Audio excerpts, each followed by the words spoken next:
The Hall of Mislabels. Look again.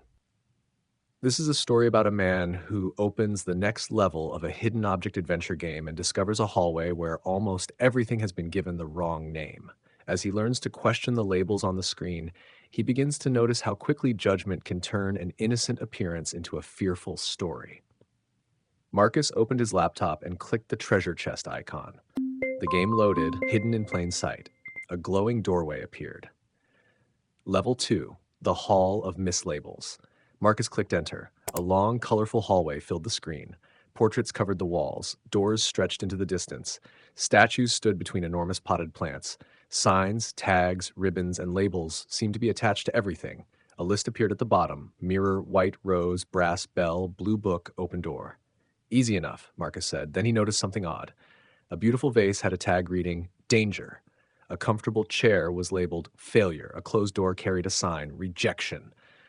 A portrait of a smiling old woman was labeled Enemy. Marcus laughed. Who designed this place? He clicked the white rose. Nothing happened. He clicked again. Still nothing. Then he noticed its label, Weed. Oh, he clicked the rose itself rather than the label. Ding! The flower disappeared from his list. A message appeared. A label does not change what it covers. Marcus leaned closer. That's clever. He searched for the brass bell. On a nearby table sat something tagged Annoyance. It looked suspiciously like a bell. Click. Ding.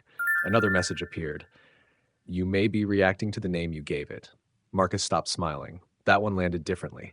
He thought about a conversation from earlier that morning. A friend had questioned one of his plans. Marcus had immediately thought, criticism. Then, disrespect. Then, he never supports me. The conversation had lasted less than 2 minutes. The story in Marcus's mind had lasted 3 hours. He looked back at the screen, and the game wanted the blue book. He saw a bright book lying on a bench. Its label read, Boring. Marcus clicked it. Ding. Okay, he murmured. I'm getting this. Now he needed the mirror. He searched beneath paintings and behind curtains. Nothing. Finally, he saw an ornate gold frame covered by a large label.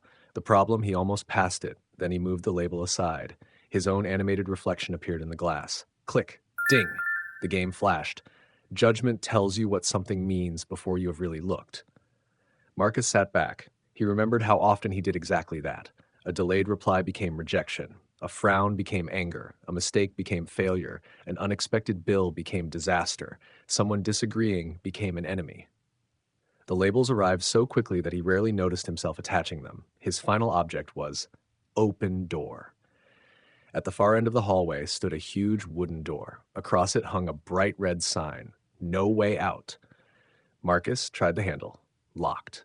He searched for a key, nothing. He clicked hint. The game responded, You are trying to escape from the meaning you gave the door. What does that even mean?